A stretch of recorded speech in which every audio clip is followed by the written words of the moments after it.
नमस्कार, आप देख रहे हैं हम लोग और मैं हूं नगमा। आम बजट का काउंटडाउन शुरू हो गया है और इस बजट का इस साल पहले से कहीं ज्यादा इंतजार है।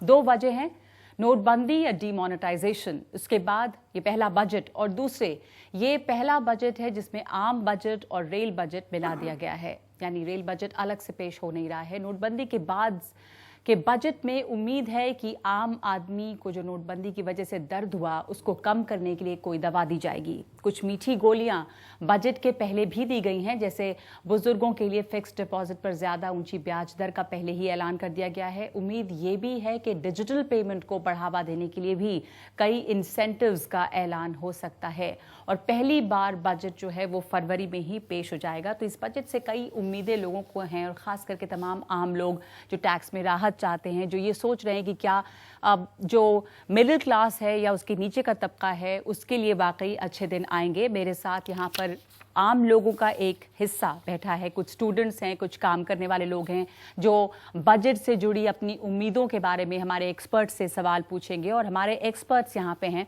परंजॉय गुहा ठाकुरता, एक editor economic and political weekly. मेरे साथ इशिका तनेजा है, मिस इंडिया टूरिज्म 2016-17।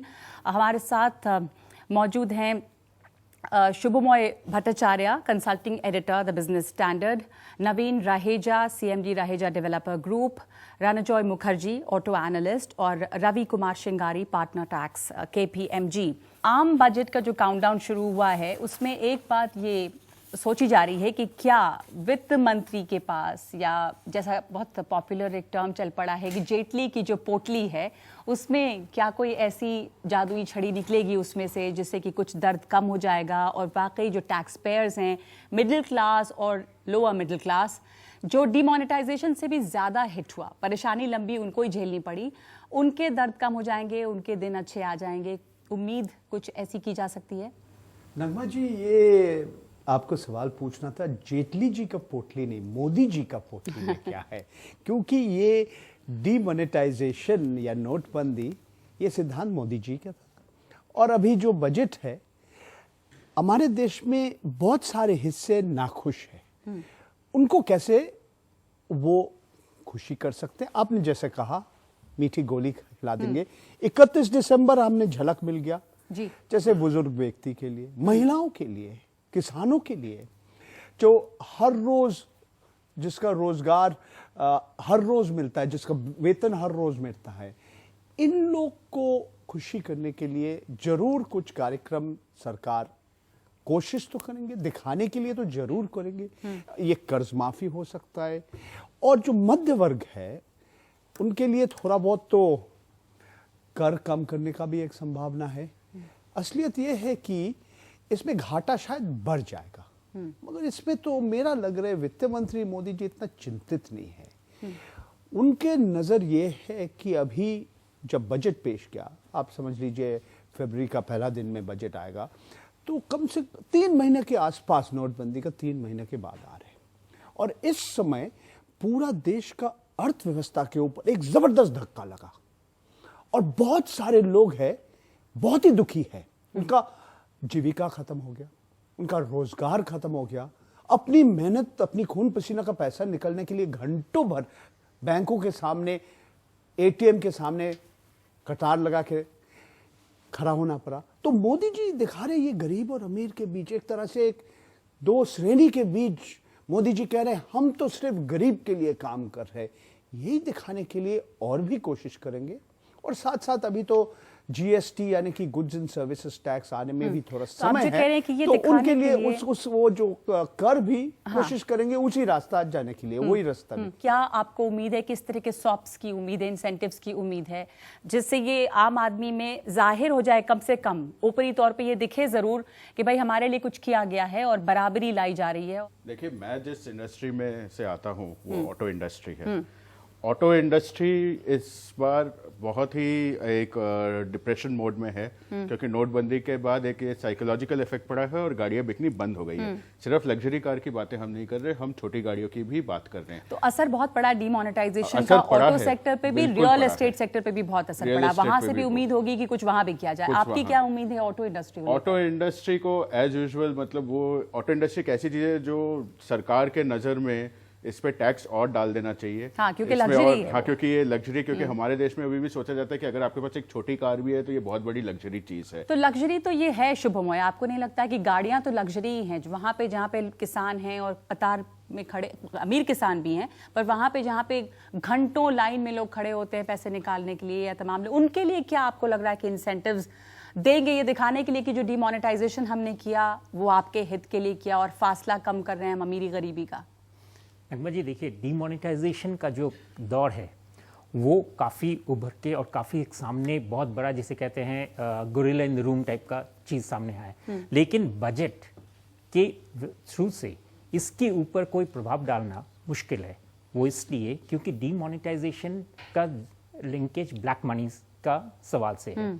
तो उसके ऊपर जो प्रोसेस है उसमें से पैसे निकालना, क्या करना, ये बजट के अंतर्गत कुछ इस तरह के कार्यक्रम नहीं हो सकते हैं, ये मैं मानता हूं। बजट में इस बारी का सबसे बड़ा चीज जो है कि ये एक बहुत सारे चेंजेस इस बारी के बजट में लाए जा रहे हैं। जी, आपने पहले जिक्र किया था रेलवे बजट का कि इस बारी जनरल बजट के साथ करें। हाँ। उसी के चलते दूसरा चीज जो है कि एक्सपेंडिचर बजट का पूरा रूपरेखा जो है वो बदला जा रहा है। प्लान नॉन प्लान का जो हमारे बहुत सालों से जो एक स्कीम्स चलने, इन्वेस्टमेंट्स करने के जो प्लान से उनको पूरा चेंज किया जा रहा है। तीसरी चीज परंजन ने जिसका जिक्र किया, गुड्स एंड सर्विसेज टैक्स, उसका इस बारी में क्या होगा, यानी कि अगर 1 अप्रैल या 1 जुलाई जब से भी वो अमल हो तो उसके ऊपर उसके लिए केंद्र अपने कर के जो सिद्धांत है इनडायरेक्ट टैक्स में उनको किस तरह से बदलाव लाते हैं। और चौथी, जो गवर्नमेंट इस बारी बजट का जो पूरा सालाना जो सिस्टम है वो मार्च से उभर कर वो 1 फरवरी करने का रिजल्ट ये है कि हम एक्सपेक्ट करते हैं अगले साल शंकराचार्य कमेटी का रिपोर्ट आने वाला है कि शायद हम लोग जनवरी दिसंबर सिस्टम में आ सकते हैं।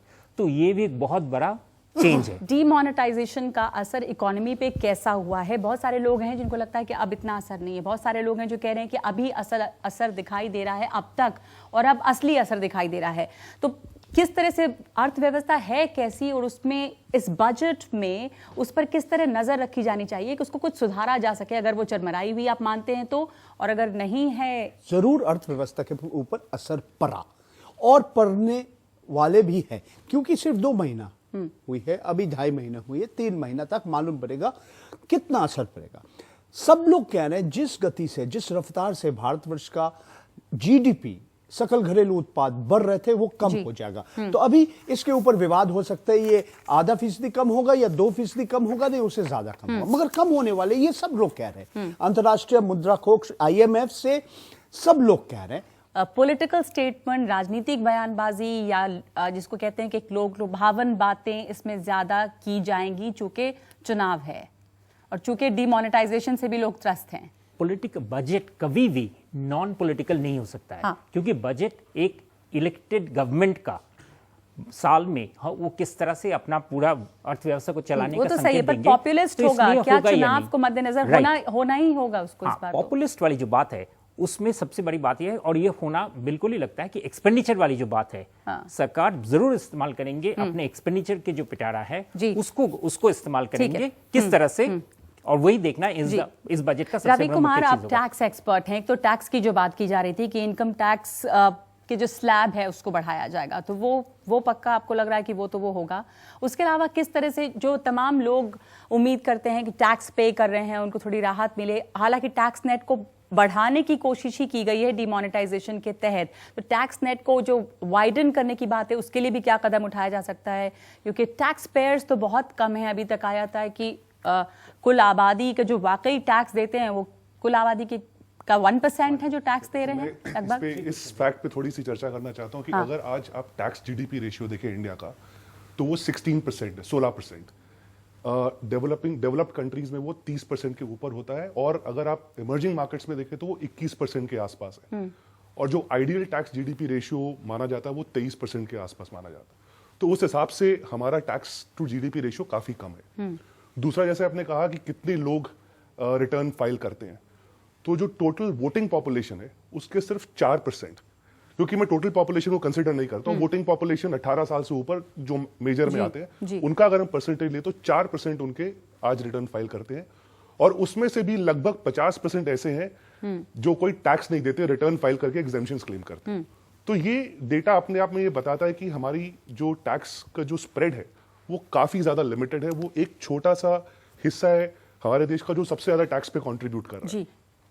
पर डिमोनेटाइजेशन हुआ, नोटबंदी हुई, तो उसके बाद लोगों की उम्मीद है कि हमारे हाथ में थोड़ी ज्यादा इनकम है जिसको हम खर्च कर सके। जी।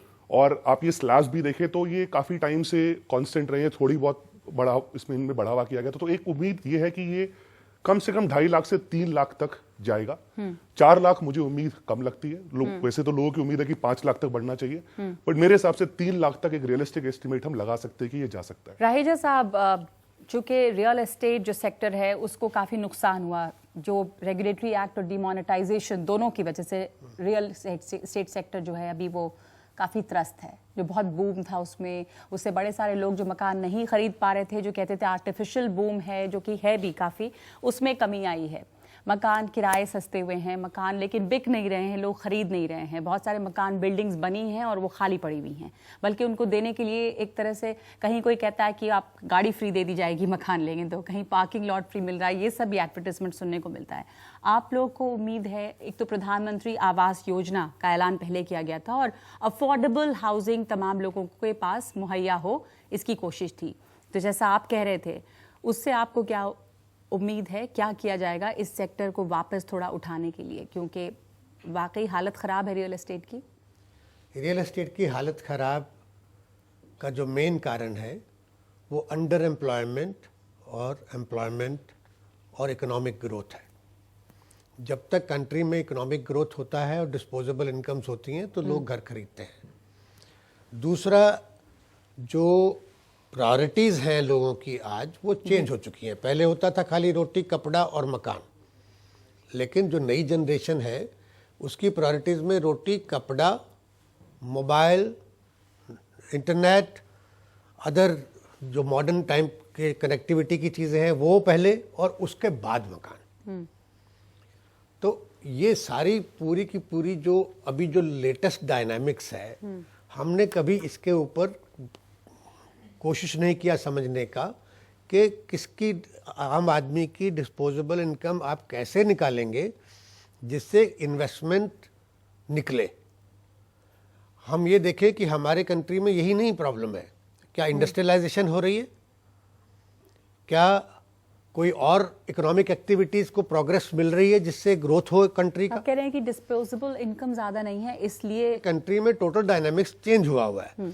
जो मकानों की सेल हुई वो बेसिकली इन्वेस्टर्स को हुई टू बुक प्रॉफिट मार्जिन, लेकिन एक्चुअल जो यूजर है, जब तक एक्चुअल डिमांड जनरेट तो नहीं मैं होगा, आपसे ये समझना चाह रही हूँ, एक्चुअल डिमांड जनरेट करने की जरूरत है। इसमें करेक्शन की जरूरत थी। रियल एस्टेट सेक्टर में बहुत आर्टिफिशियल बूम था, आपको लगता है इसमें करेक्शन की जरूरत थी और डिमोनेटाइजेशन की वजह से वो थोड़ा बैलेंस बना है? देखिए, सारे क्षेत्र के ऊपर ये नोटबंदी का जबरदस्त असर पड़ा। एक तो रियल एस्टेट, एक जो ऑटोमोबाइल सेक्टर जो अभी अभी इन्होंने गाड़ियां और जो भी है वो है, खरीद नहीं रहे हैं लोग जो अभी। कपड़े बनाते हैं, देखिए जब लोगों के पास पैसे नहीं होते हैं तो पहले तो आप खाने की चीज लेंगे, उसके बाद में आप बाकी चीज के बारे में सोचेंगे। तो आज ये रियल एस्टेट का एक और कारण है। देखिए, रियल एस्टेट में बहुत सारे काले धन भी थे, उन लोग का भी असर पड़ा जिसके पास कैश में जो डील करते तो हैं। वो तो एक अच्छी चीज हुई है डिमोनेटाइजेशन, वो अच्छी चीज हुई है। डिमोनेटाइजेशन एक टेम्परेरी फिनोमिनन है। लॉन्ग टर्म में it is going to help India, it is going to help economy. आप ये अगर सिर्फ 2-3 महीने के ऊपर पूरी इकोनॉमी को इंडिकेशन में लेके जा रहे हैं कि नुकसान हो गया, ऐसा हो गया, आई डोंट थिंक सो।